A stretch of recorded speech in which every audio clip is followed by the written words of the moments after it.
Hola chicos, ¿cómo están? Estamos aquí para brindarte una ayuda más previo a estos exámenes, haciéndote un pequeño repaso de ciertos conceptos básicos de la geometría analítica. La geometría analítica, como vemos en clase, es una ciencia o una parte de la matemática que nos permite a nosotros resolver muchas situaciones. El problema es que muchos de estos conceptos básicos no sabemos en qué momento aplicarlos. Para ello te he preparado este ensayo, en la cual tenemos una pregunta interesante, que dice, que demuestre si estos tres puntos, A, B y C, que son los vértices de un triángulo cualquiera, son en realidad no de un triángulo cualquiera, sino de un triángulo isósceles. ¿Cómo hacemos para ello? Ustedes saben muy fácilmente de que si vemos un libro en matemáticas o vemos un pizarrón o un profesor nos escribe o nos hace este dibujo en la cual nosotros decimos que aquí hay 12 centímetros, que aquí hay 12 centímetros y que acá hay 18 centímetros, si nosotros conocemos la magnitud o la longitud o el tamaño de los lados de un triángulo y vemos que dos de ellos son idénticos, podemos concluir que el triángulo es isósceles. Pero ¿cómo hacemos si no me dan esta información que está aquí?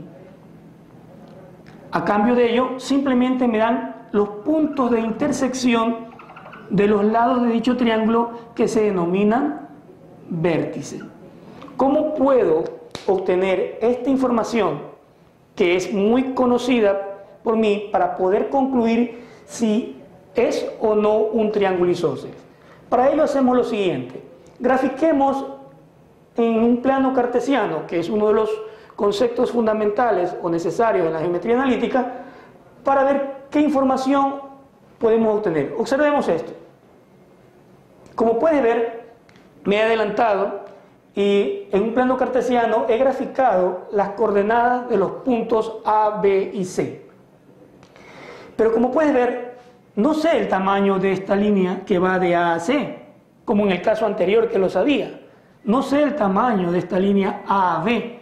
¿Cómo puedo sacar el tamaño de esa línea para poder responder a mi pregunta? Pues fácil. Para responder esa pregunta de cómo obtener la distancia o el tamaño de un lado de un triángulo, aplicamos el concepto de distancia entre dos puntos.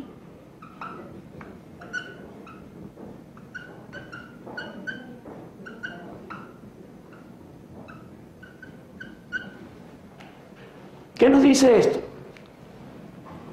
Que la distancia entre dos puntos cualquiera siempre se calcula como la raíz cuadrada de la diferencia de sus abscisas más la diferencia de sus ordenadas. Y esa diferencia elevada al cuadrado. Esta es la fórmula que nos permite calcular la distancia entre dos puntos. El concepto de distancia también lo pueden ustedes relacionar con el concepto de magnitud, largo o ancho de alguna figura geométrica que ustedes quieran conocer. Entonces, el objetivo de este video es ayudarles a aplicar la fórmula, en qué momentos y bajo qué circunstancias. La demostración de muchas de las fórmulas que vamos a estar haciendo aquí ya las vimos en las clases. Veamos entonces qué hay que hacer aquí. Ya tengo claro que la distancia entre dos puntos me va a dar el largo, el ancho, la magnitud de una longitud X. Entonces aplico esta fórmula 3 veces porque nuestra figura tiene 3 lados. Y entonces lo que tendría que hacer es calcular la distancia que hay desde el vértice A hasta el vértice B, luego calcular la distancia que hay desde el vértice B hasta el vértice C, y por último calcular la distancia que hay del vértice C al vértice A. Y tengo que observar que las magnitudes de esos valores, por lo menos 2 de ellas sean iguales, para concluir de que nuestro triángulo es un triángulo isósceles. Entonces, si aplicamos nuestra fórmula de A a B,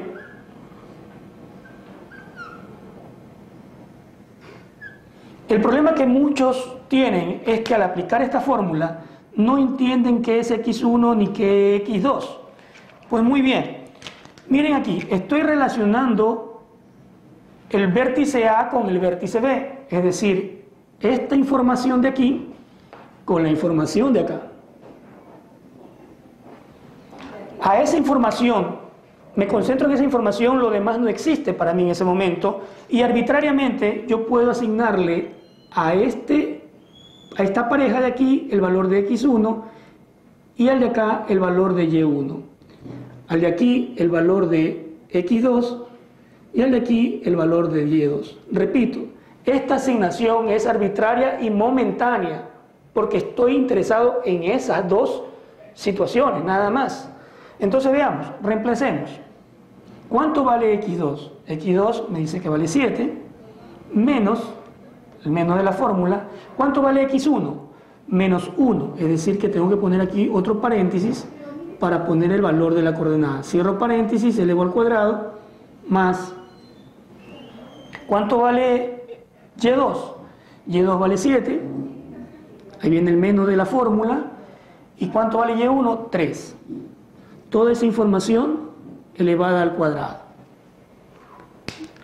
Resolvemos esto y nos va a quedar que la distancia que hay de A a B va a ser igual a 7 menos 1 sería 7 más 1, que sería 8.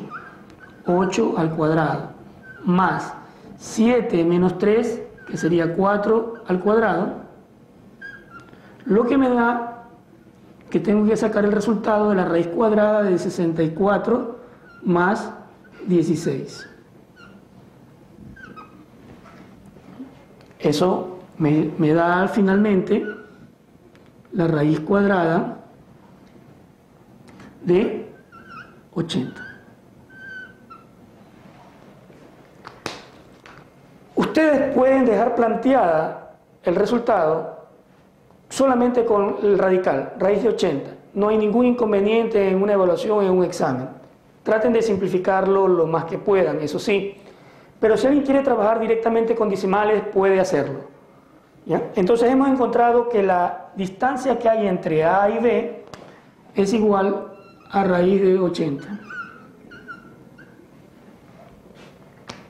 Pasemos ahora a encontrar la distancia que hay entre B y C. Entonces, regresamos y calculamos la distancia que hay de B a C aplicando la fórmula de la distancia que dice X2 menos X1 al cuadrado más Y2 menos Y1 al cuadrado. Pero fíjense ahora de que estoy interesado en B y en C. Es decir, me concentro en el punto B y en el punto C. Los cálculos anteriores o la asignación anterior van a desaparecer. Esto desaparece. Mantengo la información anterior, lo que quiere decir que a este le puedo asignar arbitrariamente que es X1 y a este que es Y1. ¿Ya? Nuevamente nos regresamos a nuestra fórmula y calculamos. X2, ¿cuánto vale X2? Según nuestra asignación vale 7, menos X1 vale 7, todo eso al cuadrado, más ¿cuánto vale Y2? Vale 7, menos Y1, que nuestra asignación sería menos 1, todo eso al cuadrado. Eso nos da a nosotros que la distancia que hay de B a C es raíz cuadrada de 7 menos 7, 0 al cuadrado, más 7 más 1, 8 al cuadrado, lo que nos da a nosotros raíz cuadrada de 64, y la raíz cuadrada de 64 es 8. Es decir, si regreso a mi gráfico anterior, he determinado que la distancia que hay de B a C es 8. Mi problema no concluye ahí, porque como podemos ver, hemos encontrado la distancia de dos lados y estos dos lados todavía no coinciden en valor. Por lo tanto, mi trabajo es bastante arduo y tengo que ahora encontrar la distancia que hay.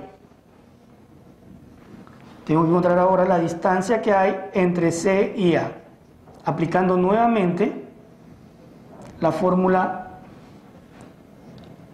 anterior de la distancia, que dice x1 menos x2 al cuadrado. Entonces ahora me concentro en ¿quién? En C y en A.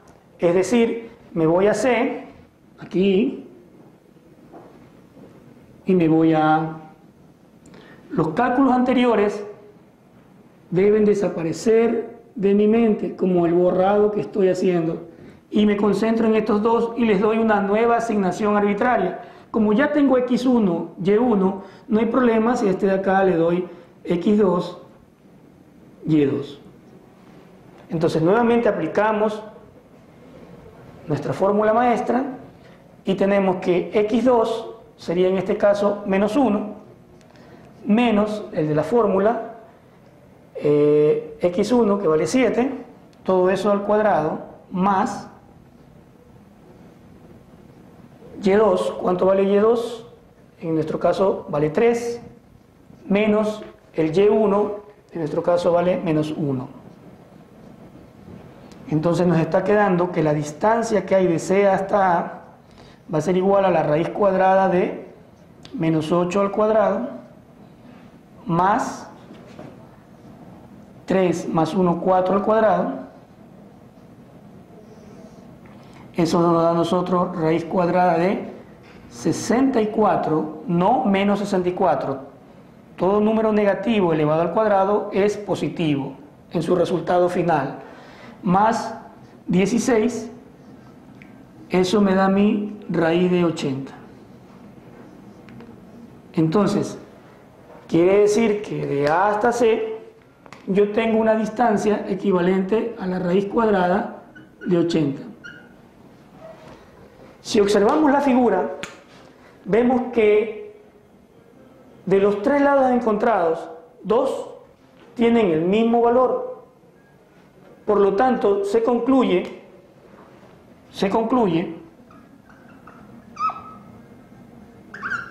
que el triángulo es isósceles.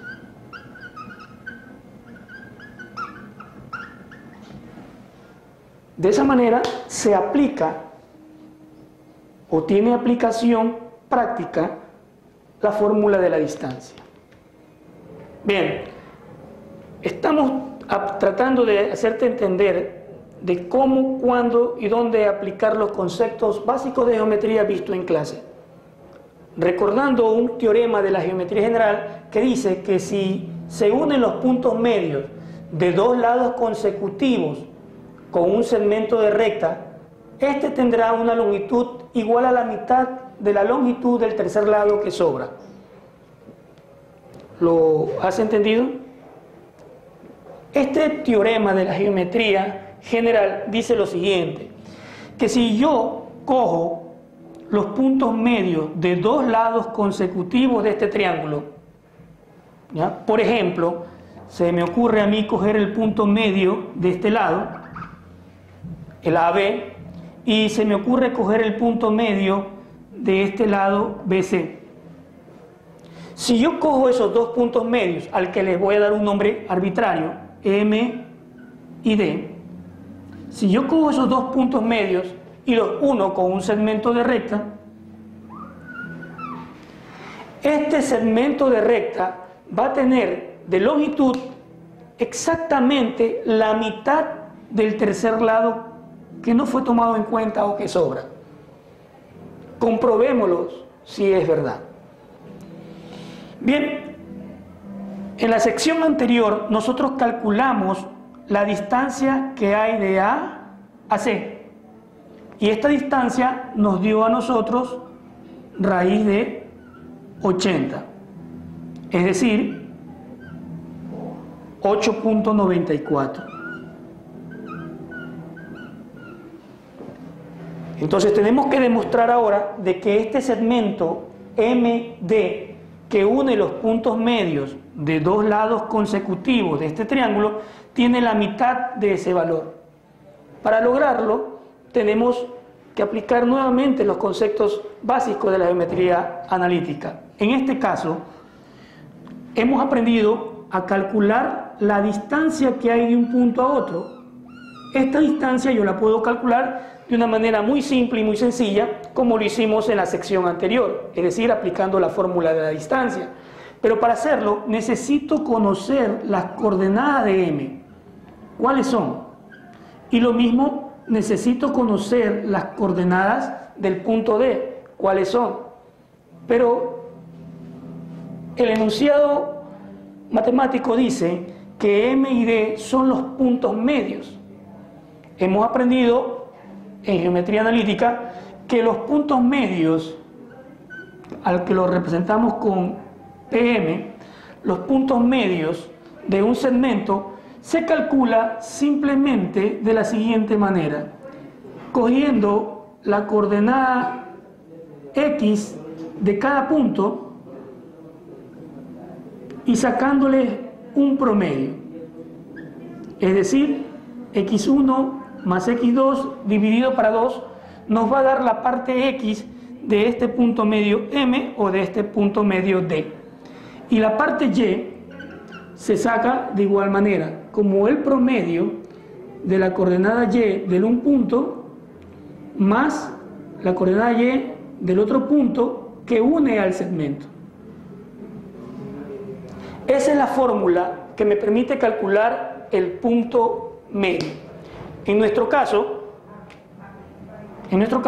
M sería igual a, observo M.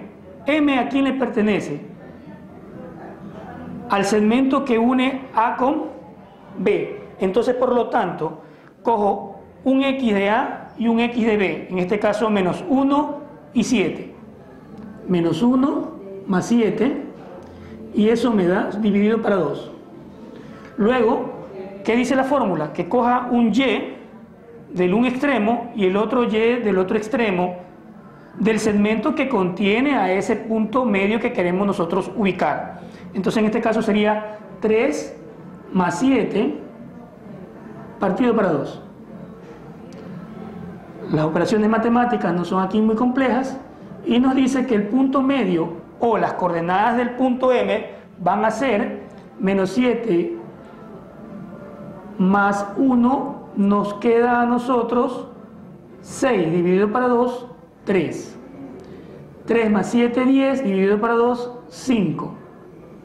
Es decir, que las coordenadas del punto M serían 3,5.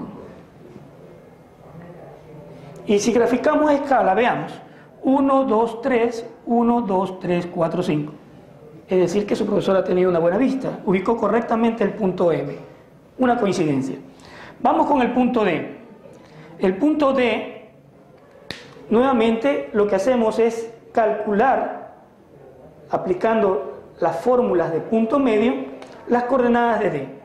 Y para ello hacemos lo siguiente: D igual, ¿qué dice?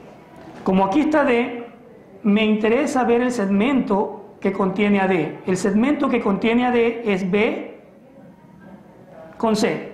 Entonces cojo la X de este extremo con la X de este extremo y sería 7 más 7 dividido para 2.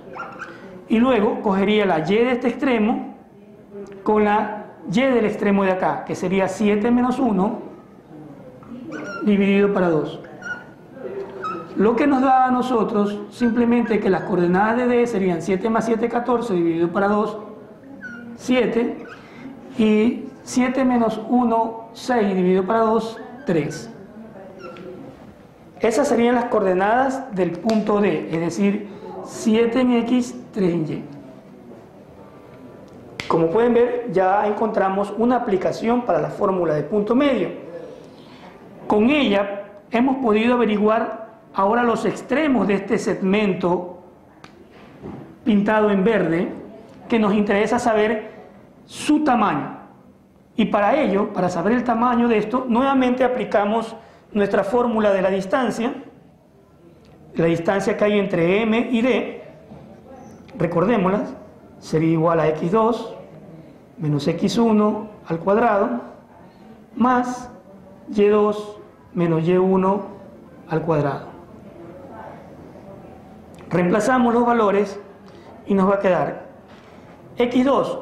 Cualquiera de los dos extremos puede tener o asignarse el nombre de x2. Voy a poner x2 acá. Por lo tanto, si esto es x2, esto será y2. Acá entonces por peso será x1, y1. ¿Cuánto vale x2? 7. ¿Cuánto vale x1? 3 al cuadrado. Más, ¿cuánto vale y2? 3. Y y1, 5. Todo eso al cuadrado. Resolviendo todo esto nos da 4.47, que corresponde a la distancia que hay del punto M al punto D. Como puedes observar, esta distancia o este valor es exactamente la mitad del valor obtenido anteriormente. Estas son las aplicaciones de los conceptos básicos de la geometría analítica. Espero que te hayan servido para poder tener una idea del camino que vas a recorrer en los exámenes. Gracias.